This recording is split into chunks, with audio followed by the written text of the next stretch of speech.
বিমানের মধ্যে মাঝে মাঝে দেখবেন যে এয়ার টার্বুলেন্স হয়, জানেন? এয়ার টার্বুলেন্স জানেন তো? মাঝে মাঝে বিমানটা বাউন্সিং করে, বাম্পি, ভেরি বাম্পি ওয়েদার। শোনেন নাই? 40,000 ফিট উপরে যখন থাকে তখন পাইলট মাঝে মাঝে বলে, dear passengers, ladies and gentleman, right now we are flying 40,000 feet above the ground and we are passing very air turbulence, very heavy air turbulence right now. Please fasten your seat belt. দেখবেন মাঝে মাঝে বলে যে, ভদ্র মহিলা, ভদ্র মহোদয়গণ, আমরা 40,000 ফিট উপর দিয়ে যাচ্ছি আর এয়ার টার্বুলেন্স ফেস করছি, মেহেরবানি করে আল্লাহর হস্তে সিট বেল্ট বাঁধুন। তখন বিমানটা এরকম বাউন্সিং করে, শেকিং করে। আপনারা মুখোমুখি হয়েছেন? ইদানিং এই এয়ার টার্বুলেন্স বেড়ে গিয়েছে। গত বছর আমার ইন্টারন্যাশনাল অনেকগুলো ফ্লাইট ছিল, তো আমি দেখলাম যে আগের ফ্লাইটগুলোর তুলনায় এখন এয়ার টার্বুলেন্স খুব বেশি।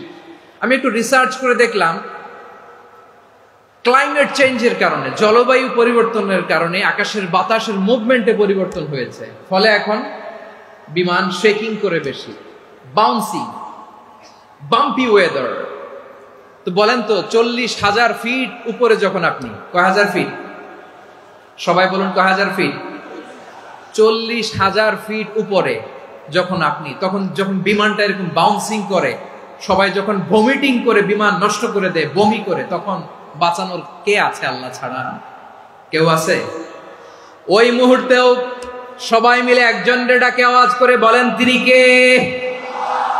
মাঝে মাঝে কিছু সোশ্যাল মিডিয়ায় কিছু ভিডিও পাওয়া যায় যে হেভি যখন এয়ার টার্বুলেন্স হয়, 10 সেকেন্ড 15 সেকেন্ডের কিছু ভিডিও পাওয়া যায়, বিমানটা এরকম বাউন্সিং করছে, বাম্পি ওয়েদার, কাঁপছে, মানুষগুলো বমি করছে, অক্সিজেন মাস্কগুলো সব ঝুলে পড়েছে, বিমানটা শুধু কাঁপছে।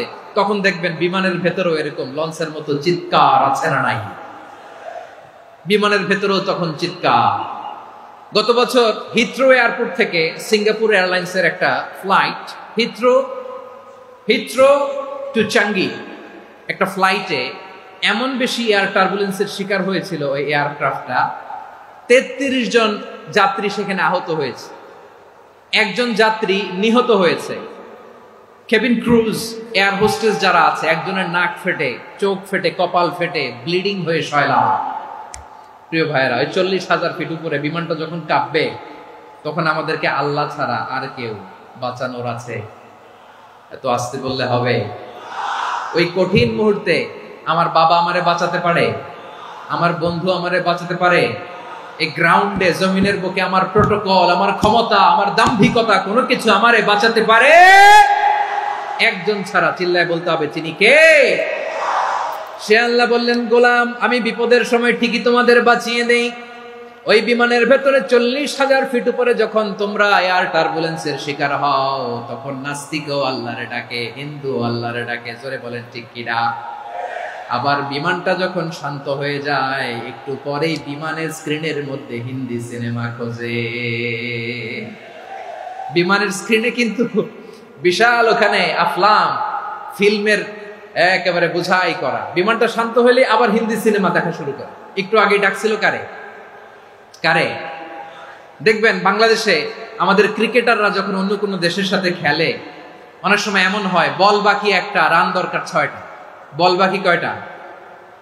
পটুয়াখালী বুঝে নাই বোধহয়। বল বাকি কয়টা? রান দরকার। আপনি দেখবেন ক্যামেরাম্যান তখন গ্যালারিতে খালি দেখায় দর্শকদের যে কি অস্থিরতা। হিপ হপ স্টাইলের মেয়েটা, যে মেয়েটার ওড়না এতক্ষণ ছিল গলায়, এতক্ষণ কই ছিল, ওই মেয়েটা দেখবেন ওড়নাটা টেনে মাথায় দিয়ে এরকম মুনাজাত ধরতেছে, আল্লাহ আল্লাহ, একটা সক্কা, আল্লাহ আল্লাহ, আমার লাল সবুজের পতাকারে তুমি অপমানিত কইরো না আল্লাহ, ইন্ডিয়ার সাথে আমাদের খেলা, আল্লাহ আল্লাহ, একটা সক্কা, একটা।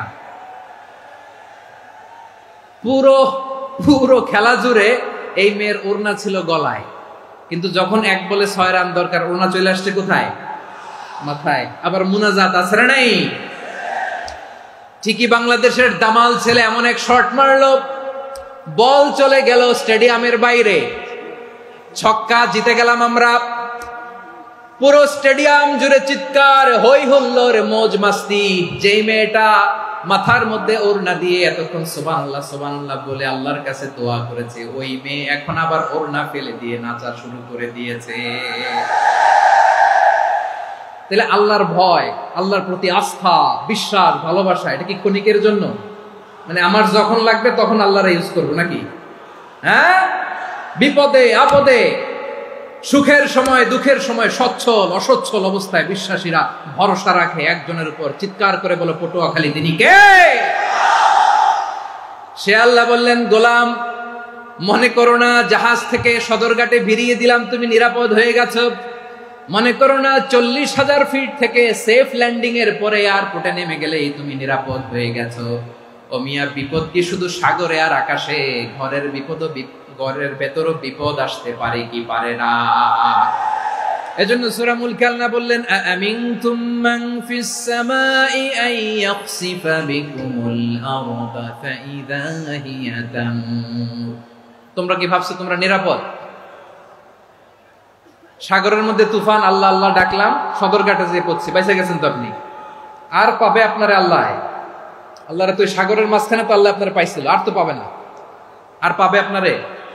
আর আল্লাহ ধরতে পারবে আপনারে? ঘরের ভেতরও বিপদ দিয়ে আটকাতে পারে কে? 5 স্টার 7 স্টার হোটেলের ভেতরও আমাকে বিপদের মধ্যে ফেলে দিতে পারেন কে? আল্লাহ বললেন, তোমরা কি ভেবেছো তোমরা নিরাপদ? আমি চাইলে ল্যান্ডস্লাইডস, ভূমি ধস দিয়ে 1 লক্ষ এক মুহূর্তে নিয়ে যেতে পারি। এক সুনামি দিয়ে থাপ্পড় মেরে 3 লক্ষ সাগরের ভেতরে ঢুকায় দিতে পারি। 1 সেকেন্ডও লাগে না আমার। أم أمنتم من في السماء أن يرسل عليكم حاصبا فستعلمون كيف نذير। আল্লাহ চাইলে আকাশ থেকে পাথর বৃষ্টি নাজিল করতে পারেন কি পারেন না? এই মুহূর্তে এখানে ভূমিকম্প দিতে পারেন কি পারেন না? আচ্ছা, ভূমিকম্প যখন হয় আমাদের কারো হুঁশ থাকে? আপনি মনে করছেন আমরা সাধারণ মানুষ, আমরা দৌড় দেই, আর প্রেসিডেন্ট প্রধানমন্ত্রী ওনারা বুঝি খাটে শুয়ে থাকে? কথা বুঝে নাই বোধহয়। ভূমিকম্প, আর্থকোয়েক যদি হয়, হয় খাটের তলায়, ডাইনিং টেবিলের নিচে, উপরে শক্ত কিছু আছে এটার নিচে, অথবা ঘর থুইয়া দেও দৌড়। তো প্রধানমন্ত্রী উনি কি করে? প্রেসিডেন্ট উনি কি করে? হ্যাঁ, উনি খাটের মধ্যে যে শুয়ে থাকে নাকি? উনিও দৌড়, সাধারণ মানুষও দৌড়, প্রধানমন্ত্রীও দৌড়, বাড়িওয়ালাও দৌড়, ভাড়াটিয়াও দৌড়, সবাই দৌড়। নাকি ভাড়াটিয়ারা বাড়ি থুইয়া দৌড়, বাড়িওয়ালারা আর বেরোয় না? এরকম না। তাহলে যে কোনো মুহূর্তে ভূমিকম্প দিয়ে নাস্তানাবুদ করতে পারে কে? আমার প্রিয় ভাইয়েরা, আমরা নিরাপদ নই, আমরা তার দয়ায় বেঁচে আছি। কার দয়ায়? এজন্য আল্লাহ বললেন, গোলাম যে কোনো মুহূর্তে বিপদ দিয়ে তোমাদেরকে নাস্তানাবুদ করতে পারি। বিশ্বাসী বলে যদি নিজেকে দাবি করো, সব সময় ডাকতে হবে একজন সত্তাকে। বলেন তিনি কে? এই কথা ক্লিয়ার? এই সবগুলো উদাহরণ শেষে সবার কাছে ক্লিয়ার হয়েছে না যে বিপদ থেকে, আপদ থেকে, পরীক্ষা থেকে, ক্যালামিটি থেকে আমাদেরকে কেউ বাঁচাতে পারে না একজন সত্তা ছাড়া। আবারও বলেন তো তিনি কে? ক্লিয়ার? হ্যাঁ, সবাই বুঝতে পারছেন? আচ্ছা, এবার আমরা দেখি বিষ্ণু ঈসা ইসলামের জীবনে বিপদ আপদ ছিল কিনা। উনি বিপদ আসলে কিভাবে ডিল করতেন, বিপদ আসলে কোন দোয়া পড়তে হয়, কিভাবে ফরিয়াদের হাত উত্তোলন করতে হয়, কিভাবে রবের দরবারে নতজানু হয়ে ফরিয়াদ করতে হয়, এটা জানার দরকার আছে না নাই? আসুন আমরা বিষ্ণুনবীর জীবনী থেকে দেখি বিপদ আসলে উনি কি করতেন।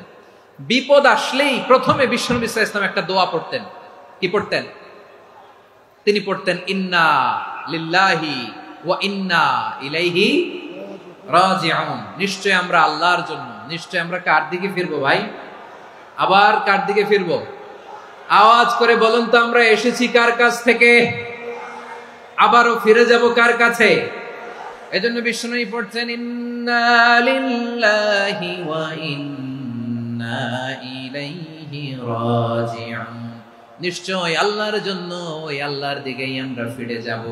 তারপরে বিশ্বনবী পড়তেন, আল্লাহুম্মা আজুরনি ফি মুসিবাতি ওয়াখলুফ লি খায়রাম মিনহা।